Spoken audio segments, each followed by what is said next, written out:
नमस्कार, मी comrade PG. Gawande. आपण पाहता न्यूज घराणेशाही दिग्रस. मित्र,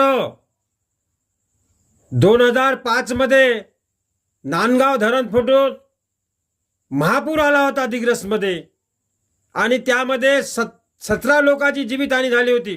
कधीच भरून न निघणारी 17 लोकांची जीवितहानी झाली होती. त्यावेळी महाराष्ट्र सरकारला अनेक निवेदने दिले कम्युनिस्ट पार्टीनं. पूर्ण दिग्रस पाण्यामध्ये होती. संजय भाऊ देशमुख राज्यमंत्री होते. ते टोंगळ्या एवढ्या पाण्यात चालले होते आणि ते घाबरले होते नंतर दिवसानं. कारण नांदगाव धरणाचं पाणी रात्री 7:45च्या दरम्यान आलं म्हणून लोक चेती होते. रात्रीच्या वेळेस लोक चेती होते. अगर ते जर समजा 10च्या नंतर आलं असतं लोक झोपीत राहत होते.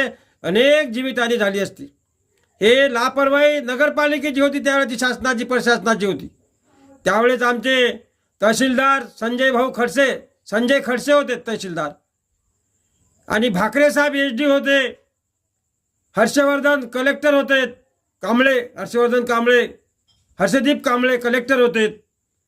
सांगण्याचं तात्पर्य, प्रशासनाचे अधिकारी चांगले होते. आमचं पुनर्वसन झालं. 19 लाख त्यावेळेस 19 कोटी त्यावेळेस सँक्शन झाले होते.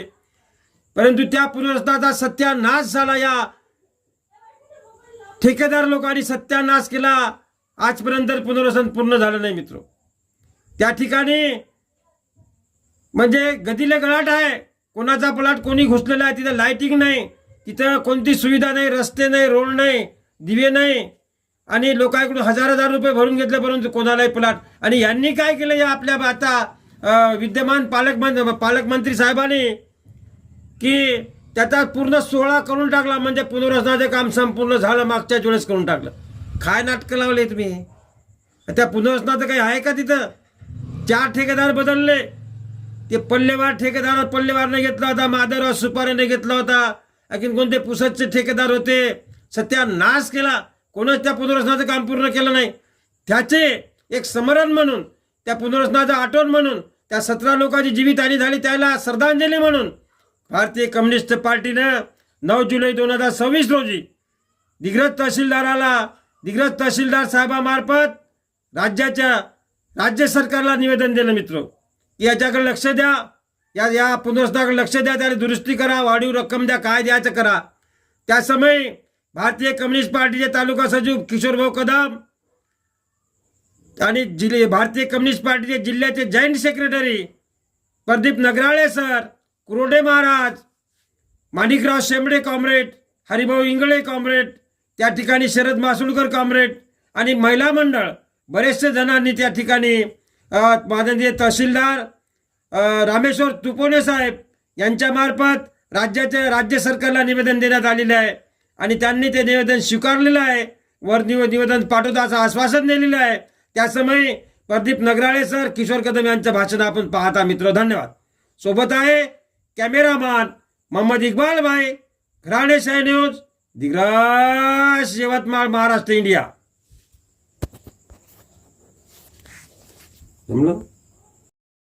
पार्टीचे लोक तशाच माझ्या भगिनी आज 2005 मध्ये जो काही महाप्रलय दिग्रसमध्ये आला होता आणि त्या महाप्रलयामुळे या दिग्रसची जी हानी झाली, ती हानी भरून काढण्यात यावी या मागणीसाठी आम्ही महाराष्ट्र शासनाला आज 9 तारीख आहे, या दिवशीच तो प्रलय घडला होता आणि म्हणून आज निवेदन दिलं की त्या प्रलयामध्ये जे विस्थापित नांदगाव धरण फुटलं आणि धरण फुटल्यामुळं पूर आला आणि पुरामुळं अनेक घरं आणि माणसं वाहून गेले. त्या जवळपास 17 लोक मृत्युमुखी वाहून गेले आणि उरलेले जे लोक आहेत ते विस्थापित झाले. अशी जवळपास 900-950ची संख्या आहे. आणि म्हणून 19 वर्षापूर्वी किंवा 21 वर्षापूर्वी आम्ही शासनाला मागणी केली होती, या सगळ्यांना घरं देण्यात यावे आणि ते घरं देण्यात यावे. ही मागणी आम्ही दरवर्षी करतो. शासनानं फंडही दिला आणि घरही दिले, परंतु घरं ज्या माणसांनी बांधले, ज्या ठेकेदारांनी बांधले, त्यानं भ्रष्टाचार केला आणि ते घरं अर्धवट ठेवले आणि त्याच्यामुळे ते घरं पूर्ण झाली नाही. त्यामुळं या नदीच्या काठावर जे राहणारे लोक आहेत ते अद्यापपर्यंत ते तंबू बांधून किंवा झोपड्यामध्ये तिथंच राहत आहे, अद्यापपर्यंत त्या घरात गेले नाही. आमचं शासनाला मागणं हे आहे की आम्ही महाराष्ट्र सरकारमध्ये या महाराष्ट्रात राहतो, या जमिनीवर राहतो. आमचा हक्क आहे की हे शासनाची जमीन आहे, ती आमची आहे आणि आमच्या जागेवर आम्हाला घर बांधून द्यावे. आम्हाला घरं नाही आणि आमचं असं नुकसान झालं आहे. गेल्या 21 वर्षापासून आम्ही हे मागणी करत आहोत महाराष्ट्र शासनाला. अनेक मुख्यमंत्री बदलले, आता मुख्यमंत्री चांगले आहे, शासन आपल्या पाठीशी आहे असं म्हणतात. पाहू आता, हे आम्ही निवेदन दिलेलं आहे. जर त्या 950 लोकांना यांनी न्याय दिला, यांनी जर घर बांधून दिले, जे घर अर्धवट आहे ते पूर्ण करून दिले, तर आम्ही सरकारला धन्यवाद देऊ कम्युनिस्ट पक्षातर्फे की तुम्ही आमच्या लोकांना मदत केली. पण मित्रहो, तुम्ही पाहताय देशामध्ये आणि महाराष्ट्रामध्ये शासन कोणाचं आहे? आज या देशामध्ये भांडवलदाराचं शासन असल्यासारखं आहे. ते लोक हे शासन चालवते. भांडवलदाराचा हेतू असते की गरिबांनी गरीब राहिलं पाहिजे आणि आम्ही गब्बर बनलो पाहिजे. हीच भूमिका या महाराष्ट्रामध्ये आहे आणि या भारतामध्ये आहे की श्रीमंत लोक श्रीमंत होत आहे आणि गरीब लोक गरीब होत आहे. ही दरी अत्यंत वाढून राहिलेली आहे. ही दरी कमी व्हावी ही मागणी आमची आहे. म्हणजे आमचा हक्क आहे. गरीबाला आम्ही टॅक्स, आम्ही सगळे लोक शासनाला टॅक्स देतो. आमच्या भरोश्यावर तुम्ही चालवता शासन, सगळ्या योजना आखता. मग आम्ही टॅक्स दिल्यानंतर आम्हाला आमच्या जे सवलती आहेत, आम्हाला आमचे जे हक्क आहेत ते तुम्ही का देत नाही? तर या शासनाचं गरिबाकडे लक्ष नाही, श्रीमंताकडेच लक्ष असते. आम्ही ते मागणी करतो की गरिबांकडे तुम्ही लक्ष द्या. आम्ही ज्या मागण्या करतो आमचे हक्क आहे म्हणून करतो. तुम्हाला शासनावर आम्ही बसवलेलं आहे, त्याच्यासाठी बसवलेलं आहे की आमच्या मागण्या तुम्ही मान्य केल्या पाहिजे.